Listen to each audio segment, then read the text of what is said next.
Assalamualaikum warahmatullahi wabarakatuh. Bismillahirrahmanirrahim. Alhamdulillahi rabbil alamin. Assalatu wassalamu ala ashrafil anbiya'i wal mursalin Nabiyyina Muhammadin wa ala alihi wa sahbihi ajma'in. Rabbi shrah li sadri wa yassir li amri wahlul 'uqdatan min lisani yafqahu qawli, amma ba'du. Muslimin dan muslimat yang dirahmati Allah Subhanahu wa ta'ala sekalian, puji dan syukur bagi Allah Subhanahu wa ta'ala, selawat serta salam atas Nabi kita Muhammad sallallahu alaihi wasallam, juga atas ahli keluarga baginda, para sahabatnya dan para pengikutnya sehinggalah ke hari kiamat. Alhamdulillah. Alhamdulillah, pada pagi ini kita dapat bertemu kembali dan menyambung siri tadarus dan tadabbur kita. Cuti seminggu juga, asal nak cuti sehari je. Lepas ni kena cuti pula. Nak balik second dose pula tu. Tahulah lagu mana second dose tu. Anak dia under sekolah dia kan. Tapi sekarang ni dah boleh walk in dah. KL ni dulu adanya tak boleh. Bawah 16 tahun tak boleh. Tapi sekarang ni nampak ada tempat dah boleh dah. Wallahu ta'ala alam. Tengoklah. Hari ini kita akan sambung bacaan kita dari surah Al-A'raf ayat 164.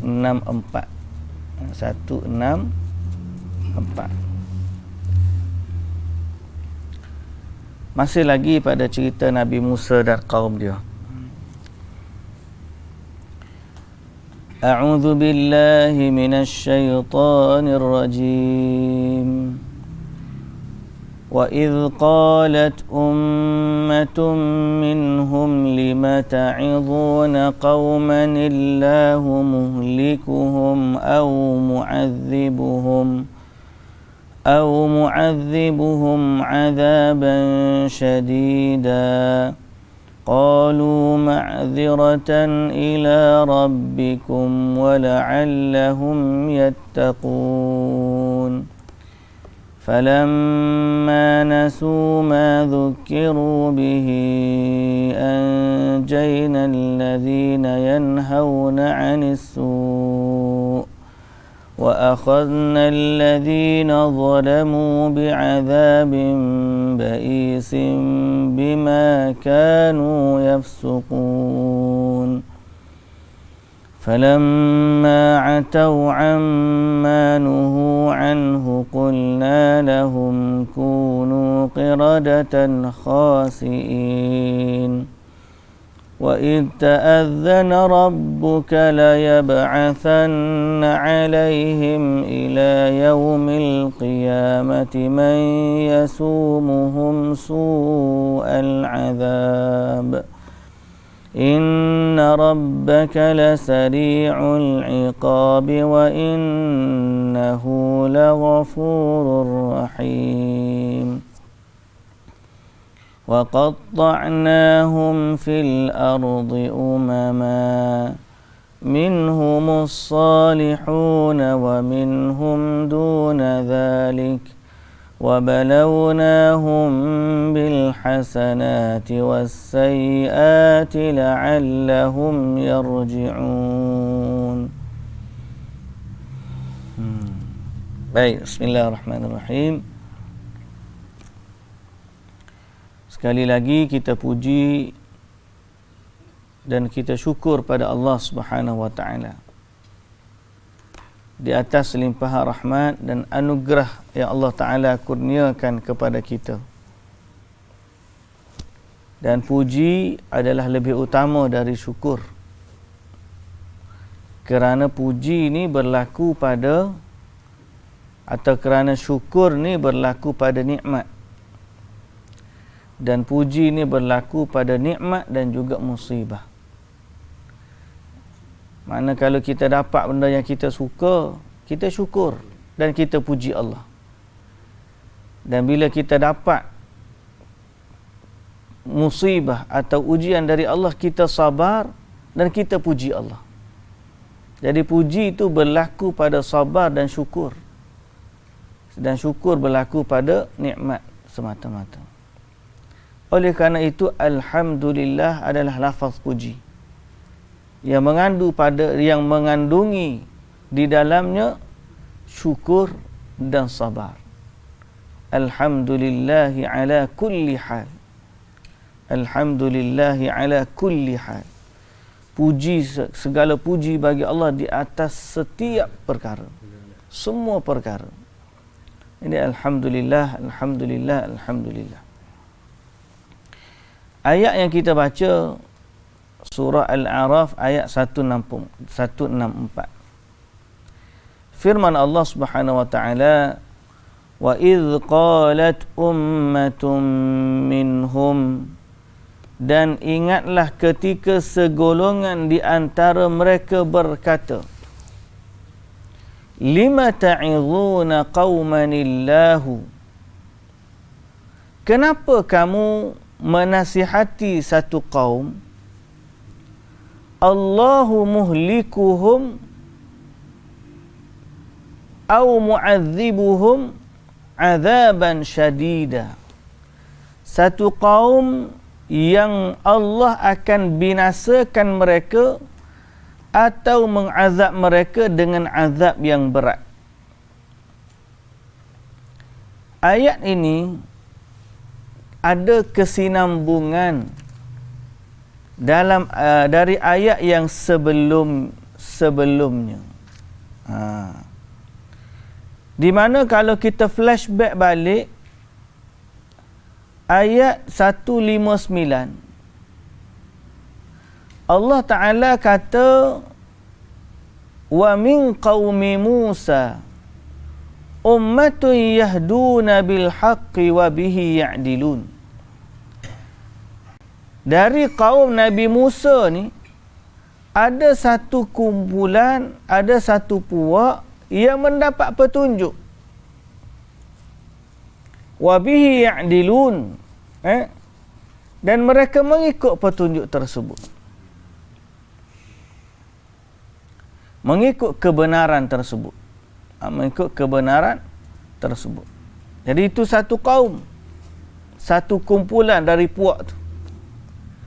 Kemudian sebelum daripada ni cerita Samiri dengan orang-orang yang menyembah patung anak lembu. Jadi itu satu lagi golongan. Hari ni ayat cerita satu lagi golongan dalam kaum Nabi Musa, iaitulah satu kaum di antara mereka yang dia berkata kepada orang-orang yang baik, di mana orang-orang baik ni memberi nasihat kepada orang-orang yang tak baik. Lalu golongan ketiga ni kata, "Lima ta'idhuna qaumanillahu muhlikuhum," kenapa kamu beri nasihat kepada satu kaum yang Allah akan binasakan mereka? Au mu'adzibuhum, atau Allah azab mereka dengan azab yang amat berat. Jadi mereka golongan yang ketiga ni ialah golongan yang diam dari kebenaran, malah tak suka untuk mencampuri urusan orang lain. Ini satu kumpulan di mana tak payah sibuk-sibuk hal orang lain lah.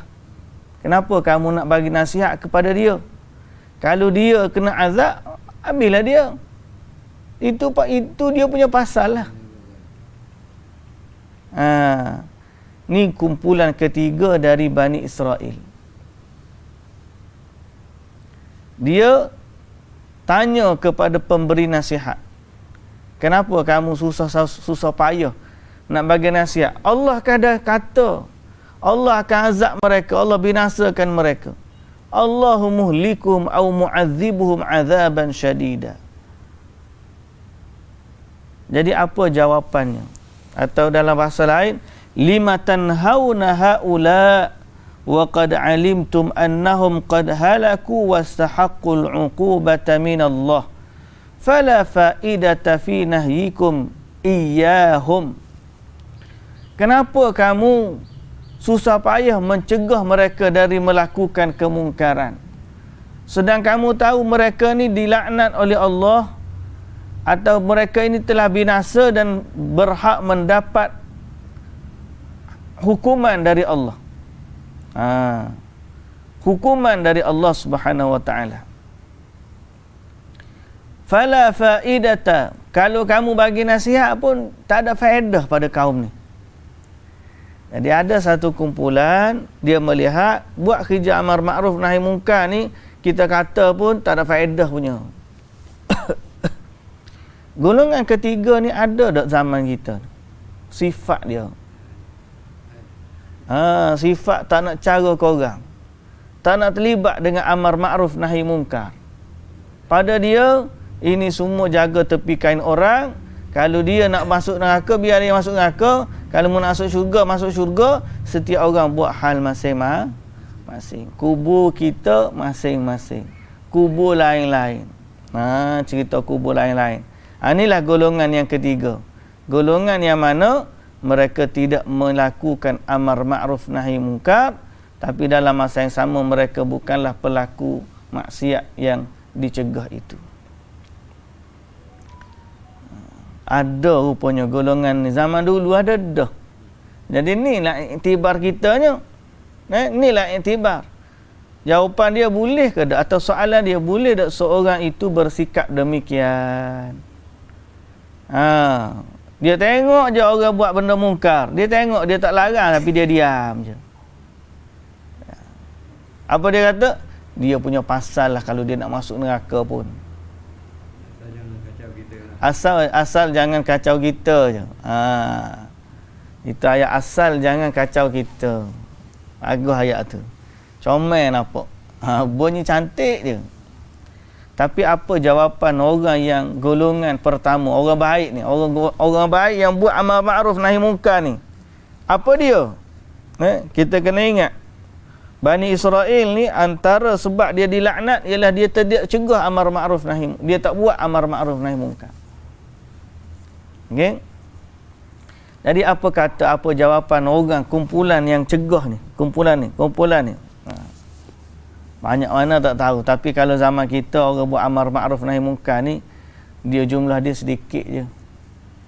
Yang banyak hak buat maksiat. Hak duduk diam pun banyak juga. Hak nak buat kerja amar ma'ruf nahi munkar ni, orang ni kena menerima tohmahan dari dua-dua pihak. Tohmahan daripada orang buat salah tu sama telah dah. Yang kedua, tohmahan daripada orang yang mana dia tak suka. Oh, ni cerita aib orang. Cerita aib orang. Dia tak suka amar ma'ruf nahi munkar. Pada dia, kita kena tutup semua ni, biarlah. Kalau dia nak buat maksiat dia. Kalau dia buat maksiat tu seorang dia, tak apa. Kita sembunyikanlah, sebab dia maksiat tersendiri. Yang dia buat secara seorang-seorang dalam keadaan tersembunyi yang kita tahu. So kita tutup aib dia. Yang tu tak apa. Tapi kalau ni dah melibatkan orang lain, sampai mungkin ada orang terancam nyawa, pengaruh dan seumpama dengannya, ada sampai kemurungan, itu kita kena cegah lah. Tapi ramai je orang kata tak payahlah. Dia dalam soal amar ma'ruf nahi munkar tu dia tak nak terlibat. Jadi apa jawapan dia? Apa jawapan dia pada orang gini?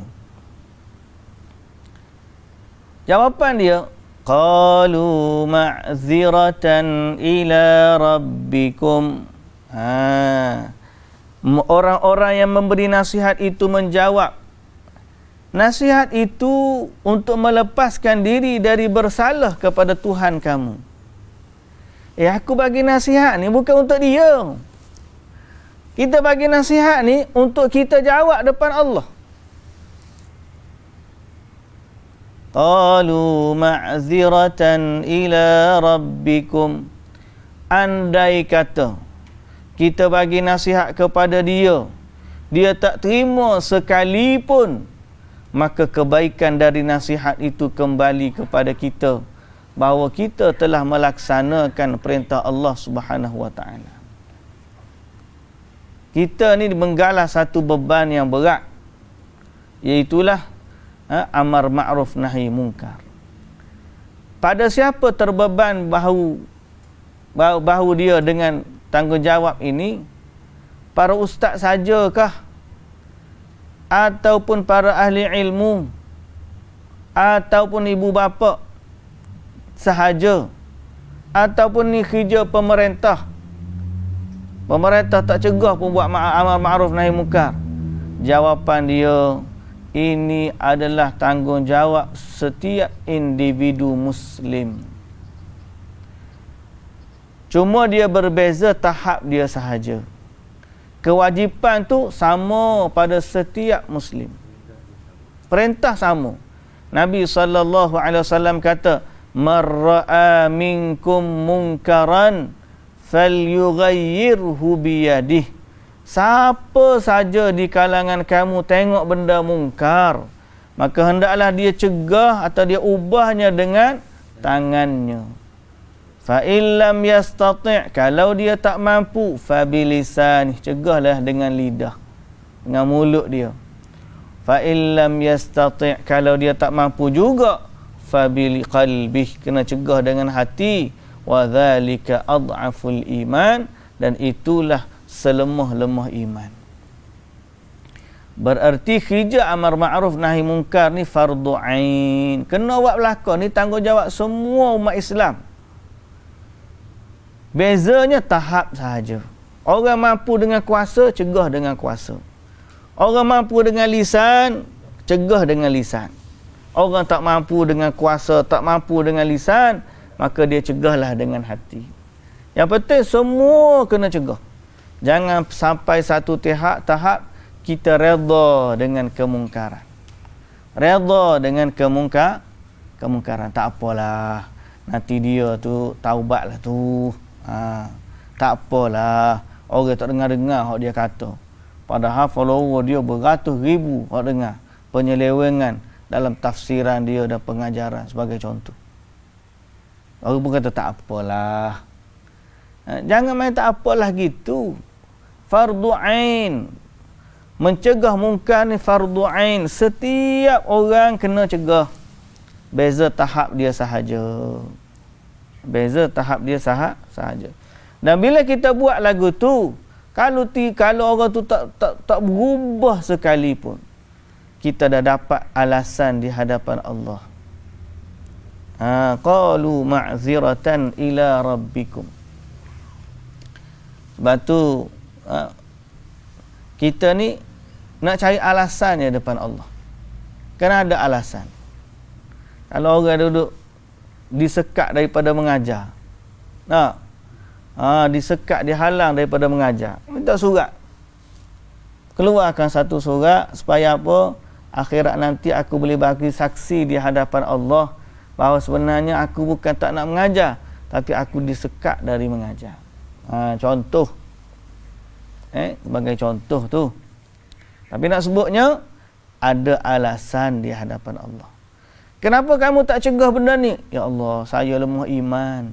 Saya cegah dah dalam hati. Lepas. Ni apa kamu cegah ke tak? Saya dah cegah dengan lisan. Saya tak kuasa. Saya pergi ngajar bagi nasihat kat dia. Dan kalau mampu lagi, hak ada kuasa tu, tanggungjawab dia besar sikit lah. Makin kekuasaan dia tinggi, makin besarlah tanggungjawab dia. Jadi dia pun nak kena tanya, apa yang kamu buat?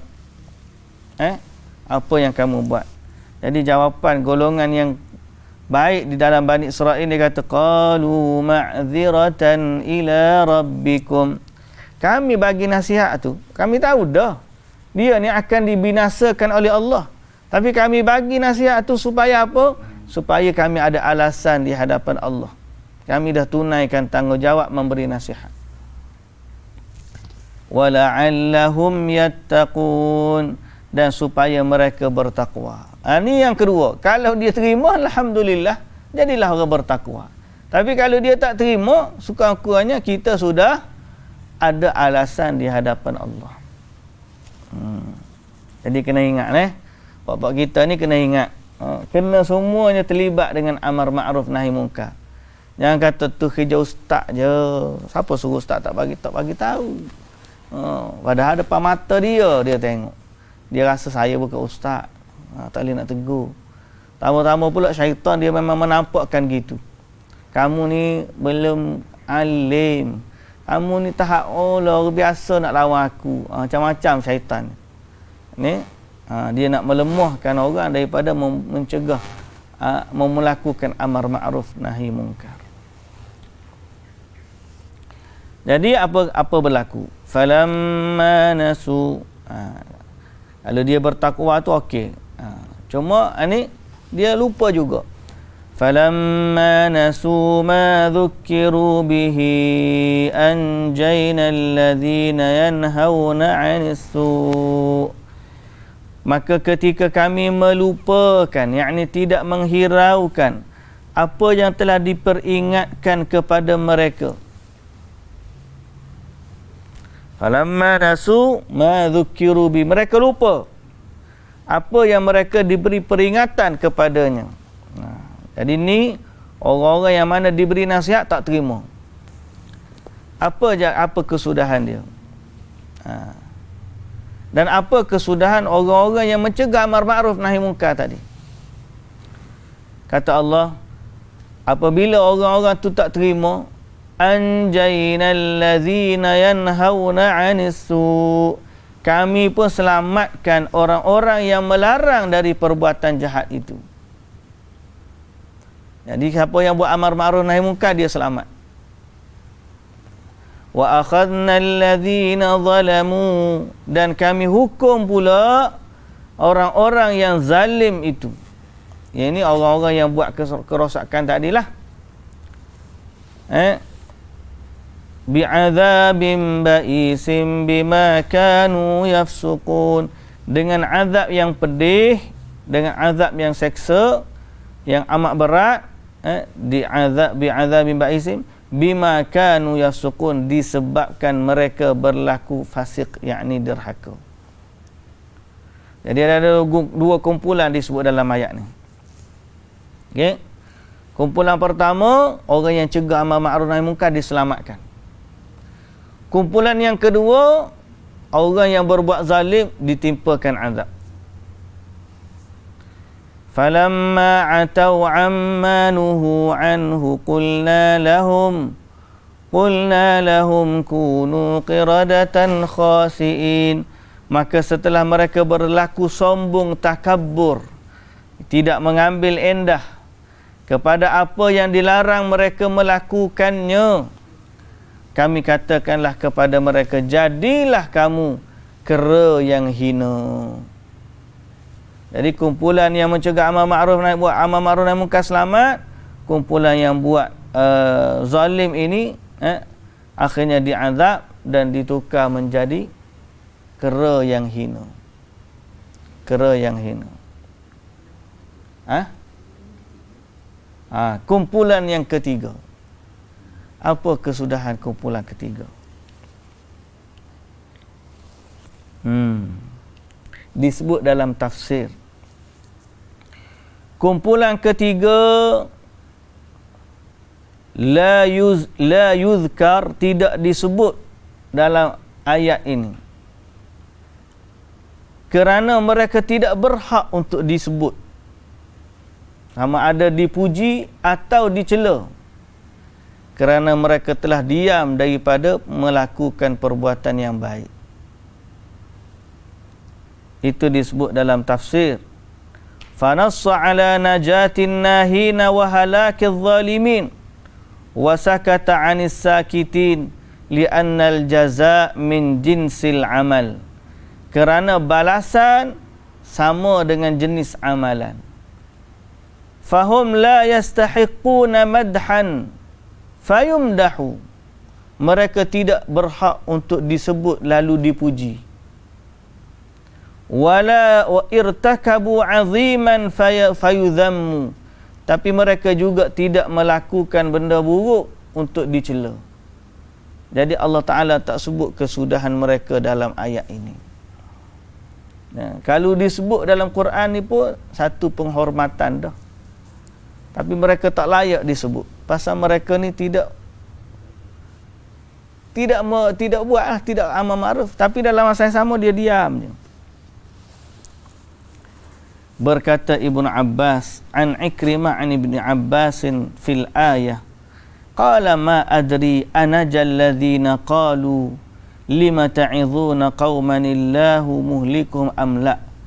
Ikrimah dia kata, aku tak tahu dalam ayat ni orang yang ketiga tu selamat ke binasa. Selamat ke binasa.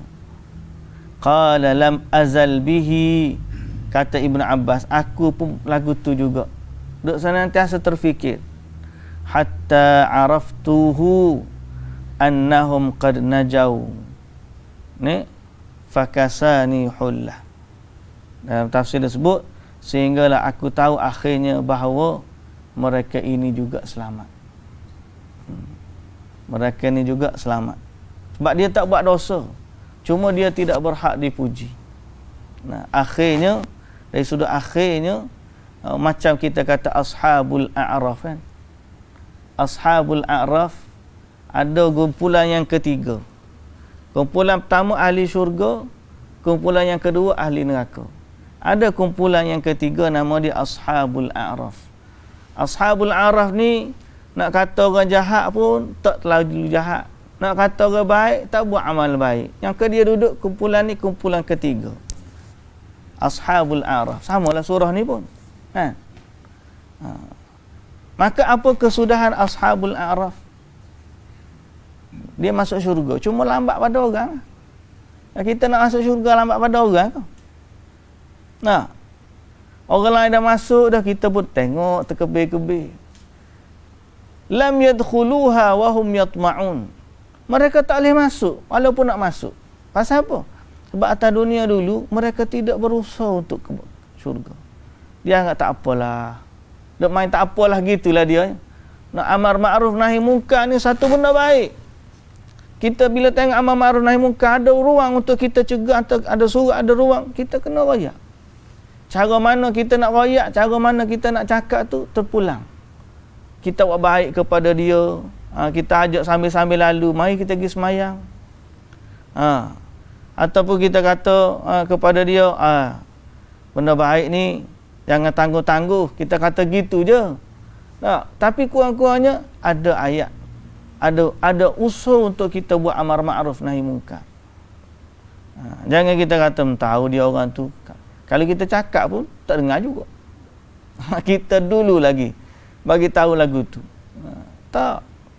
Jawab, katakanlah sebagaimana kata jawapan mereka. Qalu ma'ziratan ila rabbikum wa la'allahum yattaqun. Aku cakap ni sebagai alasan untuk aku bagi kepada Allah waktu bertemu dengan dia, dan dalam masa yang sama aku harap mereka ni mendapat petunjuk ataupun mereka ni rasa takut kepada Allah.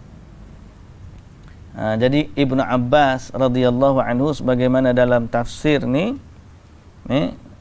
dan merujuk kepada tafsir Ibnu Katsir ni, dia kembalikan kepada tafsir At-Tabari, menyatakan ada asar dari Ibnu Abbas yang dia kata, aku pun rasa tertanya-tanya juga apa kesudahan golongan yang ketiga, cuma aku tahu di akhirnya mereka ni juga akan selamat.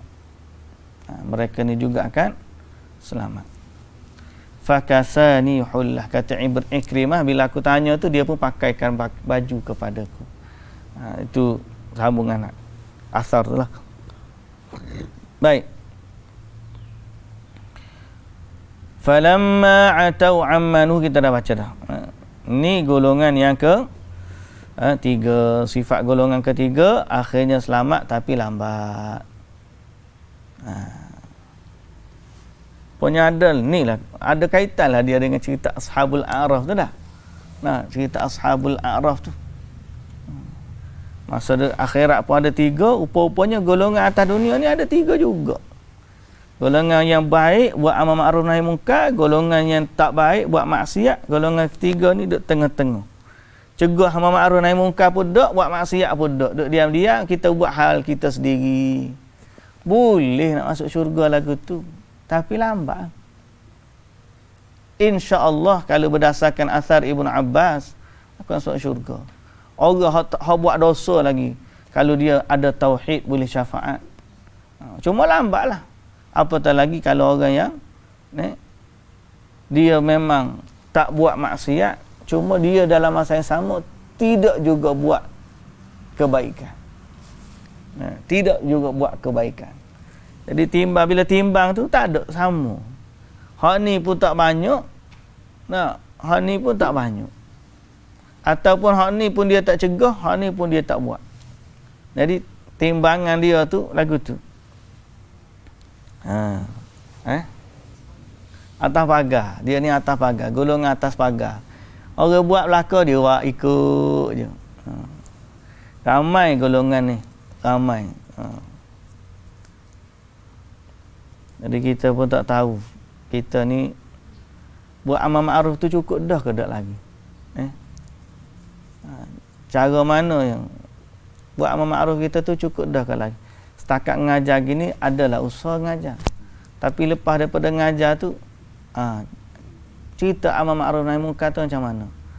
Dengan jiran-jiran kita, dengan sahabat handai kita, dengan ahli keluarga kita. Jadi kadang-kadang kena share, tak apa dah. Serengkah-rengkah amalan zaman kita ni, tengok video-video yang baik, kita share kepada kawan-kawan. Sebagai tanda amar ma'ruf nahi munkar. Okay? Link-link kuliah tu kita share. Wah, biar orang tu serabut pun aku serabut, kawan aku seorang ni. Tiap-tiap pagi duk atas link kuliah aja. Tak apalah kita kata aku hantar ni bukan untuk kamu. Aku hantar ni sebagai jawapan kepada Allah. Mana lagi aku mampu amal ma'ruf nahi munkar, aku nak ajak mungkin kuliah tak mari dah. Nah, aku hantarlah link kuliah. Aku hantarlah poster-poster tu. Zaman kita lagu tu. Wallahu ta'ala alam. Semoga Allah Ta'ala mengampunkan kekurangan kita. Semoga Allah Ta'ala mengampunkan kekurangan kita. Baik.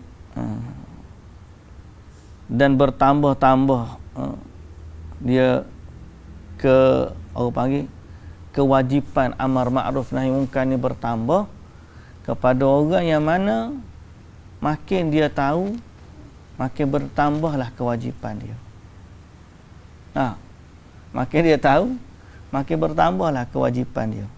Beza dengan orang tak tahu. Orang tak tahu tak buat pun kurang lagi. Jadi kalau orang tu dia tahu cuma dia tak buat, apakah dia masuk kategori yang ketiga tadi? Ataupun dia pergi kepada kategori orang yang zalim? Itu dia tidaklah zalim sampai kufur dengan syirik dan seumpama dengannya. Tapi kalau dia terlibat dengan dosa besar syirik atau berat benar lah. Tapi kerja amar ma'ruf nahi munkar ni kerja semua umat Islam, tapi bertambah-tambah pada orang yang tahu dan juga orang yang diberi amanah untuk melakukan kerja amar ma'ruf nahi munkar. Pegawai-pegawai di pejabat agama, orang-orang di jabatan-jabatan yang berkaitan dengan agama, dan orang-orang yang memang dipilih oleh Allah Azza wa Jalla untuk buat kerja ni. Kalau kita kata orang di jabatan agama dengan orang di jabatan lain, jabatan cari gali ke, jabatan ukur ke, kerja amal ma'ruf nahi munkar orang kerja di jabatan agama tu lebih tinggi. Pasal itu mereka dipilih untuk buat amalan tu. Yang tu jangan dia kata jangan dia banding orang lain. Orang tu tak buat, orang tu dia kerja jabat ukur, mungkin dia jabat agama, makna kewajipan tu lebih. Memang dia wajib juga, tapi wajib pada orang ni lebih pada orang. Semoga Allah Ta'ala mengampunkan dosa-dosa kita dan kekurangan kita dalam amar ma'ruf dan nahi munkar. Baik. Wa itta'adzana rabbuka la yab'athanna 'alaihim ila yaumil qiyamah man yasumuhum su'al 'adzab. Dan ingatlah wahai Muhammad, ketika Tuhanmu memberitahu bahawa sesungguhnya dia akan menghantarkan kepada kaum Yahudi itu terus-menerus sehingga hari kiamat kaum-kaum yang akan menimpakan mereka dengan azab sengsara yang seburuk-buruknya. Bukan setakat dibinasakan jadi kera saja. Kemudian orang-orang yang orang panggil balance daripada yang tu, Allah kata kepada mereka, mereka akan dihinakan senantiasa sampai kiamat kerana perbuatan mereka itu. Mereka akan dihinakan sampai kiamat kerana perbuatan mereka itu. Maka akan datang setiap generasi, semua generasi akan ada kaum yang menghinakan Bani Israel. Sama ada orang tu orang Islam ataupun orang bukan Islam. Mereka akan menghinakan Bani Israel. Man yasumuhum su'al azab. Merempakan mereka dengan azab sengsara. Setiap sampai kiamat Tuhan kata ila yaumil qiyamah. Kecuali daripada mereka yang mungkin bertaubat jadi orang baik. Kalau mereka tetap berada dalam keadaan tersebut, mereka akan dihinakan oleh Allah dan didatangkan kepada mereka satu kaum yang akan mengazab mereka. Sebab tu Yahudi ni, lala ni ya, baru berapa puluh tahun ni ya, dia ada tempat. Sebelum ni mereka adalah pelarian. Duduk ke Jerman, duduk mana-mana, tak ada negara. Sehinggalah bila buat perjanjian Balfour, perjanjian Balfour tu barulah dia ni boleh masuk ke Palestin. Orang Palestin pun bagi sebagai tanda persahabatan, kau buat baik kau lagu mana, kau tak tahulah masa tu. Tapi akhirnya barulah mereka orang Israel tu ada tempat tinggal. Bila duduk senang-senang dia pula jadi tokek. Dia pula jadi maka yakinlah lambat laun satu hari nanti mereka akan dibinasakan oleh Allah. Kerana ini adalah perkataan Allah Subhanahu wa taala bahawa mereka akan dihinakan sampai hari kiamat. La yab'atsanna 'alaihim ila yaumil qiyamah man yasumuhum su'al 'adzab. Allah Ta'ala akan utus kepada mereka sampai hari kiamat orang-orang yang akan mendatangkan atau menimpakan azab kepada mereka. Inna rabbaka lasari'ul iqab. Sesungguhnya Tuhanmu sangatlah cepat pembalasannya. Wa innahu laghafurur rahim. Dan sesungguhnya dia juga maha pengampun lagi maha pengasihani. Lagi maha mengasihani.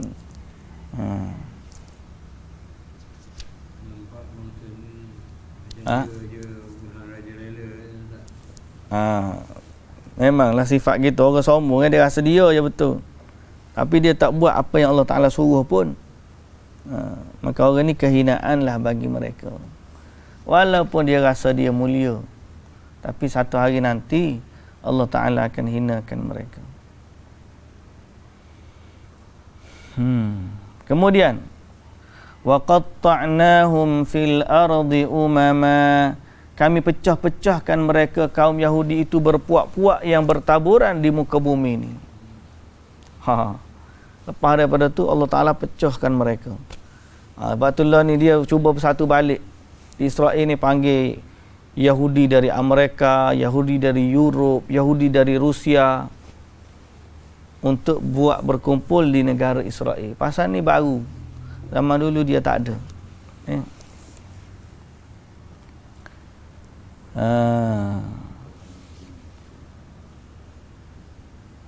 Wa qatta'nahum fil ardi umama, kami pecah-pecahkan mereka bertaburan di muka bumi.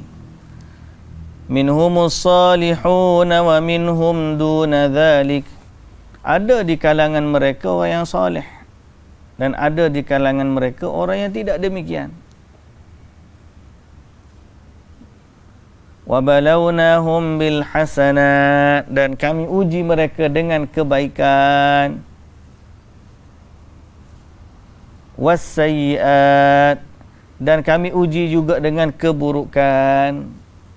Lepas pecah-pecah Allah pun uji mereka. Ada yang terima kebaikan, ada terima keburukan. Wa la'allahum yarji'un, supaya mereka kembali bertaubat. Supaya mereka kembali bertaubat. Jadi cerita mereka ni ada sambungan lagi pada ayat yang ke-169. Fa khalafa min ba'dihim khalfun warithul kitab ya'khuduna 'arada hadzal adna wa yaquluna sayughfaru lana wa in ya'tim 'aradun mithlu ya'khudhu. Cerita panjang. Macam mana interaksi dia setelah daripada Allah azab orang-orang yang nak jadi kera dan sebagainya tu, maka yang tinggal daripada Bani Israel tu ada satu kumpulan. Cerita kumpulan ni insya-Allah kita sambung besok hari. Yang penting hari ni kita dapat faedah, kumpulan ke syurga dan ke neraka ni ada 3. Satu kepada neraka direct, satu kepada syurga direct, yang ketiga adalah kumpulan yang duduk di tengah-tengah, Al-A'raf ni. Mereka ni ditahan dari masuk syurga walaupun mereka nak masuk syurga. Cuma mereka tidak dicampakkan ke dalam neraka. Yang mana kerana mereka tidaklah orang-orang yang melakukan kezaliman, tapi kesudahan mereka itu tetap saja akan ke syurga, cuma lambat. Dan tidak disebut dalam ayat ini kerana ulama tafsir sebut mereka tidak berhak untuk disebut. Kerana mereka telah diam dari mencegah kemungkaran. So kalau orang tu kata mencegah kemungkaran tu, duduk diam tu adalah jalan paling selamat, jawapan kita betul. Tapi ada jalan selamat hak lebih utama lagi, paling selamat lagi, iaitulah kita buat amar ma'ruf nahi munkar. Wallahu ta'ala alam. Subhanakallahumma wa bihamdika asyhadu an la ilaha illa anta astaghfiruka wa atubu ilaik. Assalamualaikum warahmatullahi wabarakatuh.